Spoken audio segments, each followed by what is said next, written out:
Have you ever wondered how communities can survive and thrive amidst the drastic changes in our climate? This is where the concept of climate change adaptation takes the stage.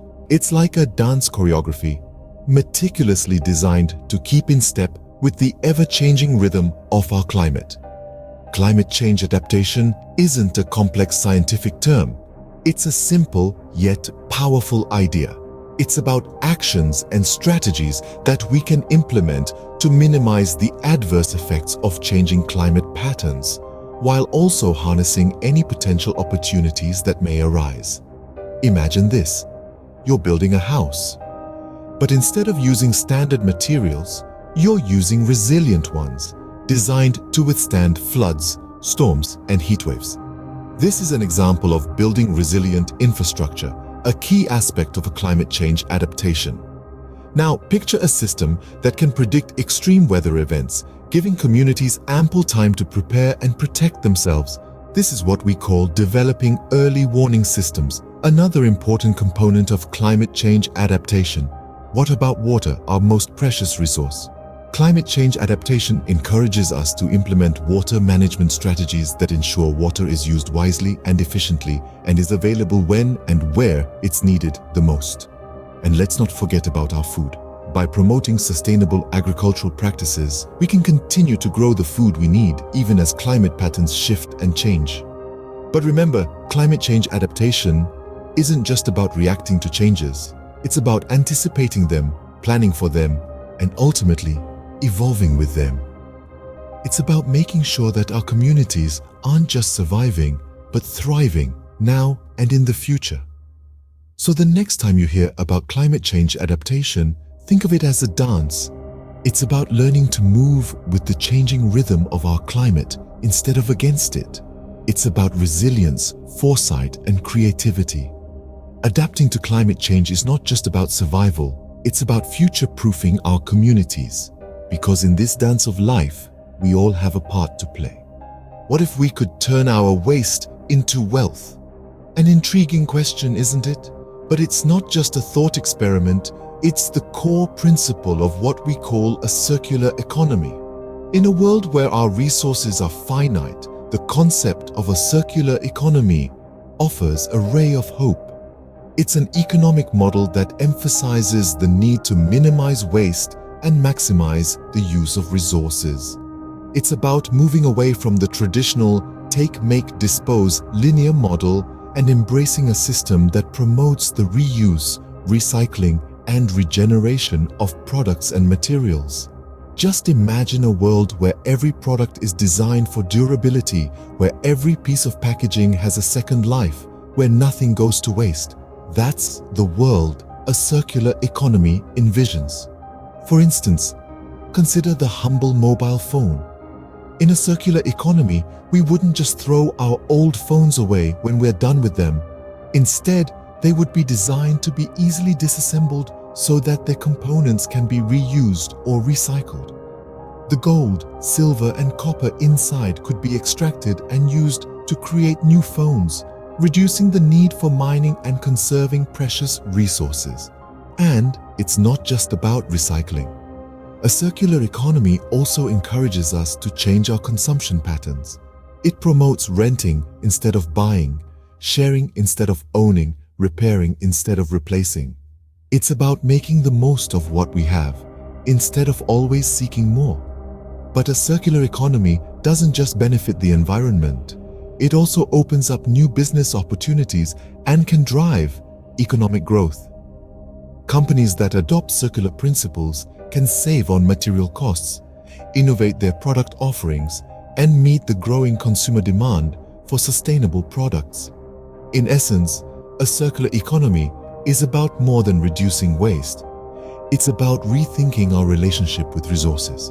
It's about understanding that everything has value and nothing should be wasted.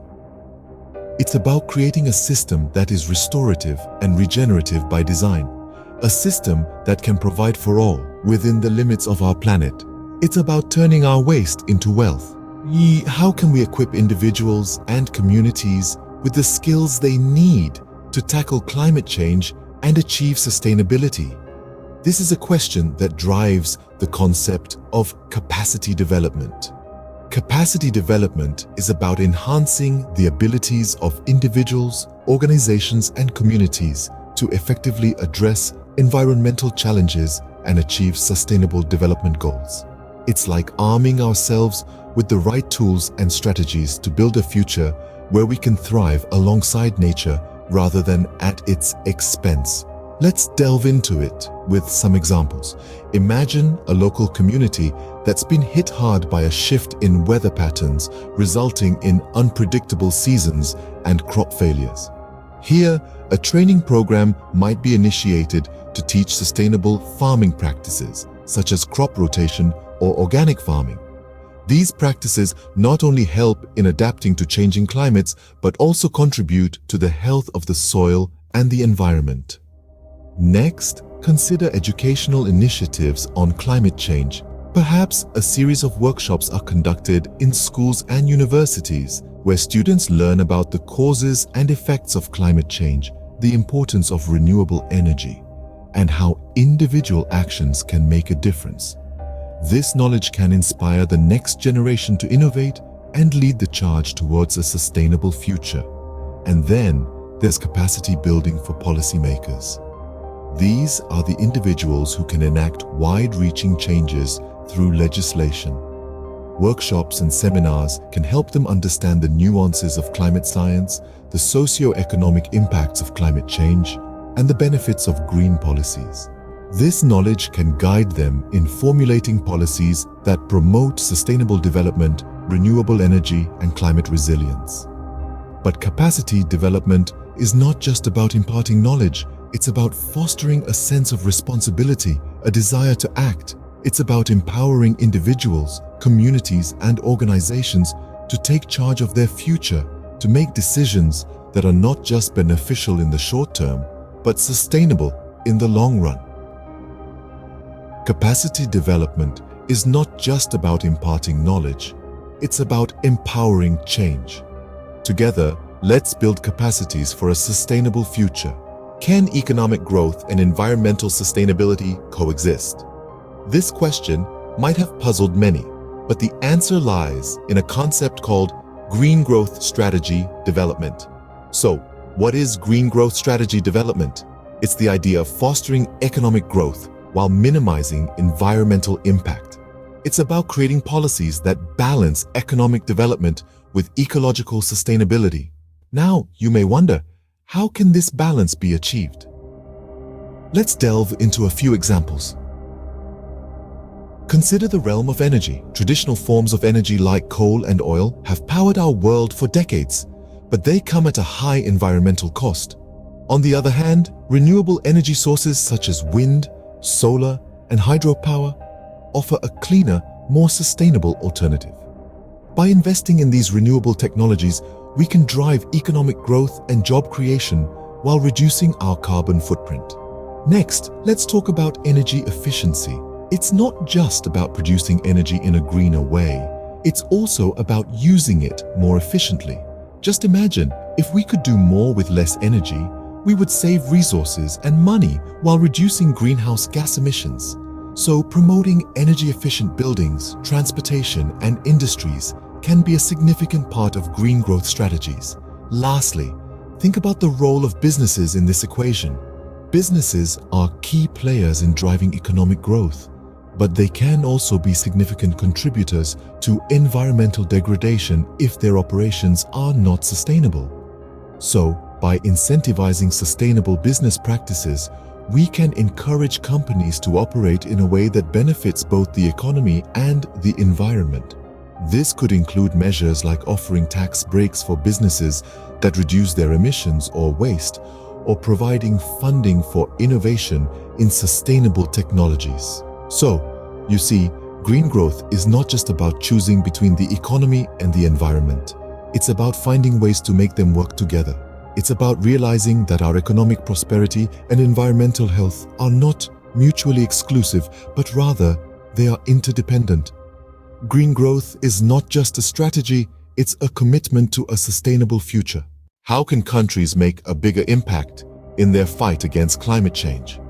This question brings us to the concept of enhancing nationally determined contributions, or NDCs. These are commitments made by countries under the Paris Agreement, pledging to reduce greenhouse gas emissions and adapt to climate change.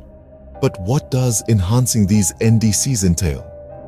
It's about revising and improving these commitments over time, pushing the boundaries of what's possible in our fight against climate change. Let's unpack this a bit. Imagine a country setting more ambitious emission reduction targets. This doesn't just mean reducing carbon emissions from factories or vehicles. It also involves exploring innovative solutions such as carbon capture and storage technologies, or investing in renewable energy sources like wind and solar power. Next, consider integrating climate adaptation measures. This goes beyond merely reacting to climate change to proactively building resilience. It could mean developing more resilient infrastructure to withstand extreme weather events, implementing water management strategies to cope with droughts, or promoting sustainable agricultural practices that enhance food security. Finally, enhancing NDCs involves aligning them with long-term sustainable development goals. This means viewing climate action not as a separate issue, but as an integral part of a broader development agenda. It's about recognizing that efforts to reduce emissions and adapt to climate change can also drive economic growth, reduce poverty, and improve public health. So, when we talk about stepping up climate action, we're talking about a holistic approach that goes beyond reducing emissions. We're talking about building resilience, promoting sustainable development, and transforming our societies for the better. Enhancing NDCs is not just about meeting targets, it's about exceeding expectations for a better world. And that's a vision worth striving for. It's a vision that requires ambition, innovation, and collaboration. But most importantly, it's a vision that's within our reach if we step up our climate action today. So let's get to work.